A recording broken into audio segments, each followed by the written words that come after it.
आज वो लोग जिन्हें अमेरिका गाड़ियों की चाबियां देने इधर खैबर पख्तूनख्वा में आया है, जिनसे छुप छुप कर सफीरों से मैंने तो 3 माह पहले कहा था कि ये एब्सोल्युटली नॉट, और जनाब हम नहीं मानते, ये सारा कुछ झूठ है।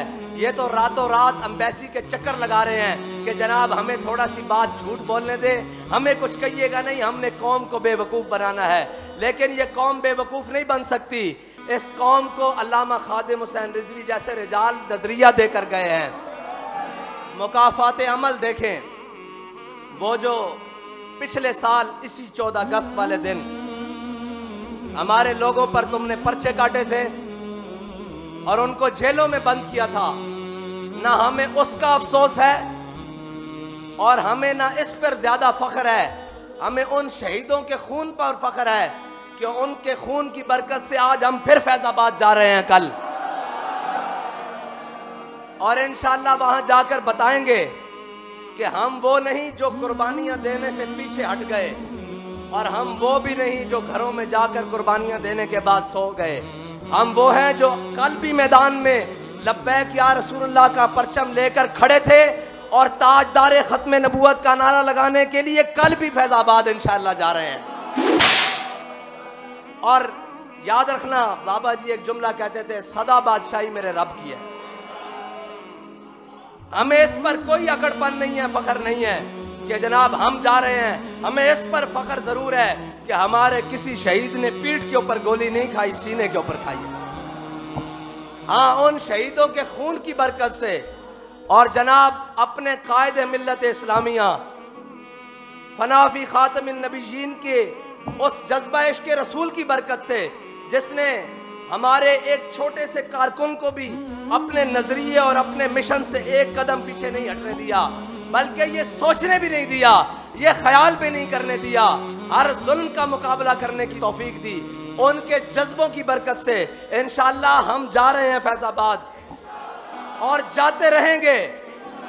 और बाबा जी फरमाते थे कि अमेरिका उनसे डरता है जिनके बारे में इकबाल करके गया है कि ये फाका कश जो मौत से डरता नहीं, जरा रूह मोहम्मद इसके बदन से निकाल दो।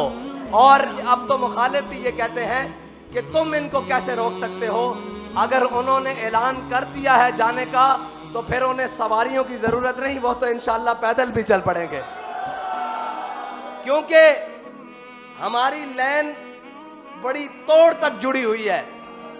अगर हमारी रास्ते में सवारियां खराब भी हो जाएं, हजरत अबू खैसमा अंसारी की तरह, हजरत अबू जर गफारी की तरह, तो हमारे बड़ों ने सवारियों का इंतजार नहीं किया, पैदल चल पड़े।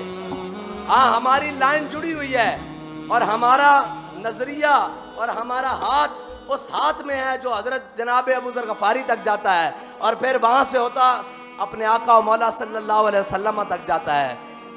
और हम लोग कहते हैं जी आप जीतेंगे कब और क्या होगा। मैंने कहा ये मेरे अल्लाह के फैसले हैं। वो हर चीज घुमा घुमा कर एक एक को लाकर मैदान में कि ये भी हुजूर के दीन का गद्दार, इसने भी रसूलुल्लाह की नामूस के साथ गद्दारी की, इसने खत्म नबूवत के साथ गद्दारी की, इसने खत्म नबूवत के परवानों के ऊपर गोलियां चलाई, इसने जनाब खत्म नबूवत के परवाने के ऊपर शेल चलाए, इसने खत्म नबूवत के परवानों के ऊपर जनाब बख्तर बंद गाड़ियां चढ़ाई। आज अकेले अकेले करके नंगे हो रहे हैं या नहीं? हाँ, हम रहे या ना रहे, लेकिन इंशाअल्लाह हुजूर का दीन तख्त पर आएगा और अल्लाह ताला अपनी हिकमतों से इस दीन को गालिब लाएगा। अगर हम इखलास के साथ चलते रहे तो अल्लाह ताला इस काम के लिए हमें मुंतखब करेगा। अगर हमारे दिल में कोई दूसरी बात आ गई तो फिर अल्लाह ताला फरमाता है कि अगर तुम फिर गए तो हम कोई और कौम ले आएंगे और तुम्हारी जगह कोई और लोगों को ले आएंगे। इसीलिए हजरत अबू दरदा रोए थे कि आज अल्लाह ताला ने हमें वक्त दिया है, हमें रोना चाहिए, या अल्लाह हमें उस जिल्लत से बचाई कि हमारी जगह तो हमें तू मुस्तरद करके कोई और लोगों को ले आए। अगर तूने अपने हबीब के दीन का झंडा हमें दिया है तो फिर ता क़यामत हमें इसे उठाने की तौफीक भी अता फरमाना।